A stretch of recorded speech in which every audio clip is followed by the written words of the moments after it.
All right, does anybody have a question? First one? No? I do. Yes, go ahead. You know your song about music. This song saved my life. Yes. You know a lot of how your songs have affected a lot of people out there. What about simple plain songs for you guys? What about your own personal journey? How have your own songs affected you? What song saved my life? Touch Me by Samantha Fox. That saved me when I think it was Too Sexy or Right Said Fred, right? Too Sexy. That was me, brother. It changed my life forever. My look forever. You got your haircut from there. From our own song or from songs that we... No, from other people. From other people. When you were a teenager. Let me think about that one. That's a tough question. You know what? A record that was really influential, I think, for all of us was Pearl Jam 10. I think That was a very important record. We spent a lot of time with that record. I remember buying that cassette tape, and that makes us feel a little old, but probably 3 or 4 times because it was so worn out, because I listened to it so much. So that was a really important record when we were growing up. I got dumped in that summer by a girl, and that record was my little I'm crying record. Oh, I'm still alive. And since nobody knew what the hell he was talking about, you could really think it was about oh man, he's talking about me. That's my song. I'm the even flow. I still don't know what he's talking about. And what's even flow about? I think it's about, you know, being really regular in the bathroom. That is It sounds like... That is my personal interpretation. Wow. That is so So funny. you can read anything into lyrics. Do we have another question? Sorry if the answer wasn't too serious. Anybody else? Yeah, that was a horrible answer to a very... That was a very good question that we were Okay, hold on. Come on, boys, pick it up. That's good. Okay, there you go. Or not.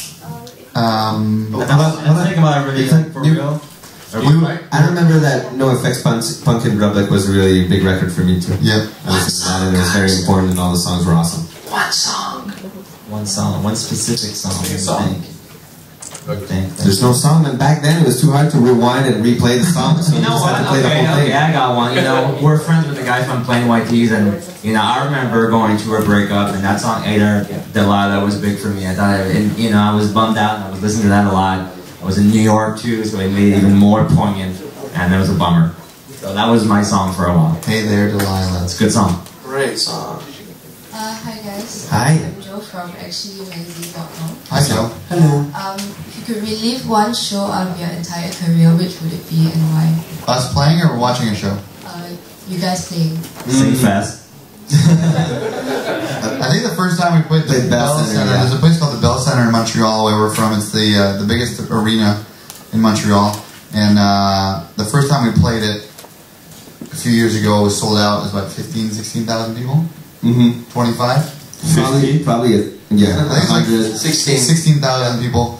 And it was sold out, and our families were there, our friends were there, like teachers from high school were there. It was like pretty amazing to see them all there. And I remember the first few songs for all of us were a little bit difficult to sing because we're just, you walk on stage and it's like, holy crap, there's like people all around just screaming so loud.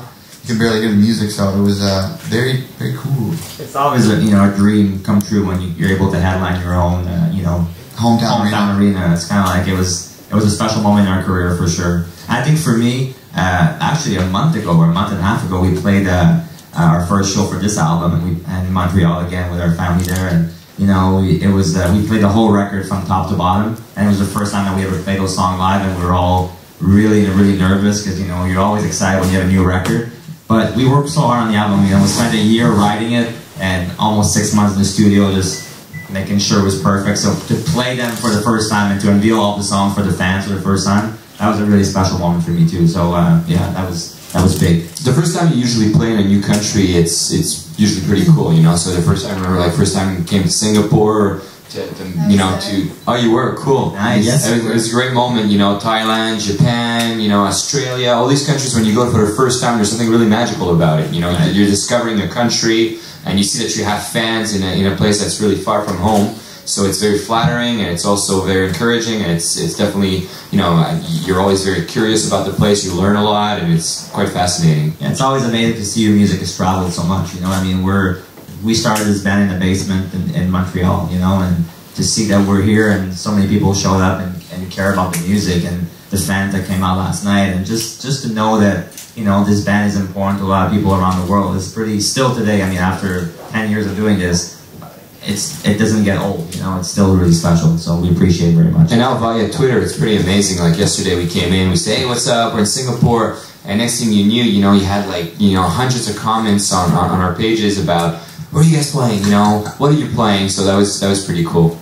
And that's the best show that we'd like to relive. You have another question? Yeah. Everybody gets two. Okay, after being together for 10 years, what is the biggest motivation to keep making music? It's a good question. Music, I think we all share the same love. I hate music. We all share the same love for music, you know, as much as making music, playing music, listening to music, you know, that's pretty much the most important pattern. It's the most important pattern.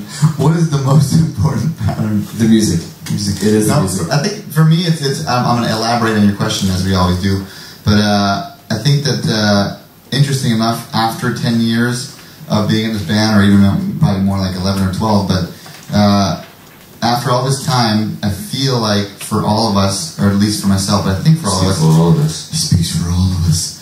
I feel that we're finally now able to take a step back and look at what we've accomplished and how far we've come and how amazing it is for us to be here and how amazing it is for us to have all these fans and to play the music everywhere that we do. And we were so busy for the first 6, 7, 8 years, and we're still busy now, but I feel like for the first time we're able to go like, hey, this is fun. You know, this Take is it like, all in, you know. yeah, so I think for me it's what keeps us going is just being in the band. That's what we really enjoy doing.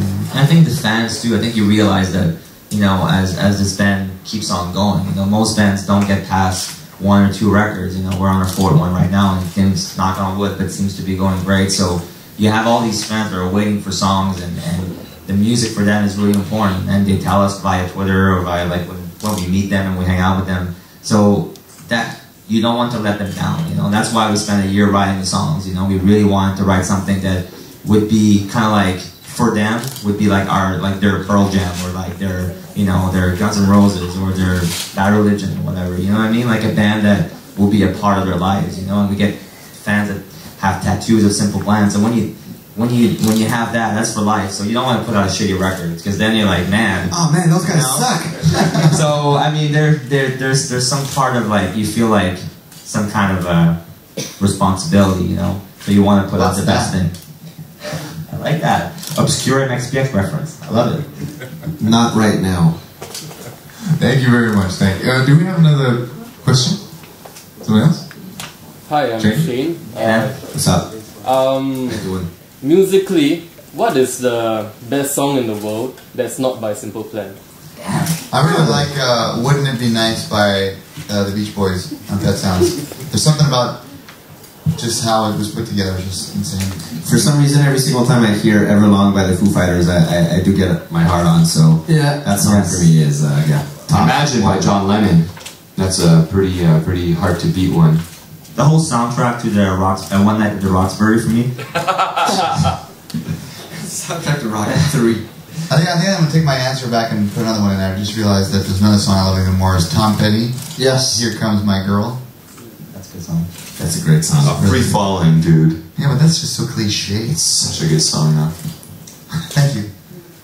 Probably the Beatles. I mean, lots. You already answered. Yesterday. I already answered twice. Go ahead. Yesterday for me. Thank you. What song was it though? Yesterday. Yeah, but what That was song. it? Huh? Oh, Teasing you. Wow, you made me feel retarded for a minute. Yeah, I think we've got time for like one more question. Yeah? This guy. Oh, we got time. Hey, it's BT from 91.3. By BT. By the way, I don't- jet lag has been #1 for the past 4 days. That's the spirit! Here we go! On the Thank you, Alpha great Countdown. question. It's been voted by fans. By the way, you did a collaboration with Natasha Bedingfield, as well as Marie. Any difference, any preference to either? they're both so hot. It's They're like both really sexy and hot, yeah. We try to combine them together because that's kind of like how we like And it to do wouldn't things. work. And They wouldn't go for it. They wouldn't go for it. Most girls don't go for it usually. So. But no, yeah, it's awesome. It's just really cool for us, you know, you know, like we all grew up speaking French, so it was kind of cool to do you know, a French song. We were actually a little nervous about it, but it ended up being really great. And yeah, I like the two versions. I gotta say, it's funny. There's a little bit of a, well, I'm gonna call it controversy, but some fans, it's weird how a lot of fans who don't speak French are like, my favorite version is the French version, you know, which is kind of interesting. We never expected that, but it's cool, you know. They find it exotic. They're very different singers, different personalities, but they could definitely party with the boys. I could tell you that much. When we shot the video, after the video, we just got together, had a few drinks, and I love how you're like, we just got together. none of that. It's just strictly professional. Strictly, yes. That was my fantasy. It did not happen. Well, thank you fans for voting for us. That's number one. That's awesome. Thank you very much. That's great. Thank you. Anybody else? More questions? Okay, we got time. Okay, so I think we're done with the... Let's get one last question if anyone has one. You had a question, I'll right? let you start my quota. Oh, he has one? You had a question Yes. in front before, right? Congratulations on your Much Music Video Award. That's all in June. Are you guys excited for the show? Absolutely. Much Music Awards are a lot of fun. It's a different kind of award show. It's like it's different stages everywhere. People are always walking around, hanging around. It's more just a show than an award show. Yeah. It's a couple of big parties. So. Who are you guys most excited to meet on the red carpet? For me, it's Lady Gaga. I think she's gonna be there, right? Yeah, but she'll be in that egg. I don't think you'll get to say hi. I'll knock on her egg. Knock on the egg. Yo. It's not an egg, guys. It's a vessel. Nice. The rest of you guys? Lady Gaga is just like the biggest thing right now, so it's pretty it's exciting to just. Who else is gonna be there? That Friday chick. Fried eggs, fried Fun. Tomorrow's Saturday, and after that comes Sunday. Thanks for clearing that up, Sebastian. Of course, anytime. Thank you guys very much. Thank you. Thank you. Thank you. We've got a bit of a photo opportunity for the press. Awesome. Media, if you guys like. Sure, let's do it. Should we take off our robes? It's up to the media to decide. Should we pause exactly the same as this one? Yeah. Over here, general area. Up top. Down low. Alright. Slow. Guy in the middle over here. Over this general area over there. This guy. That girl. Alright guys, thank you.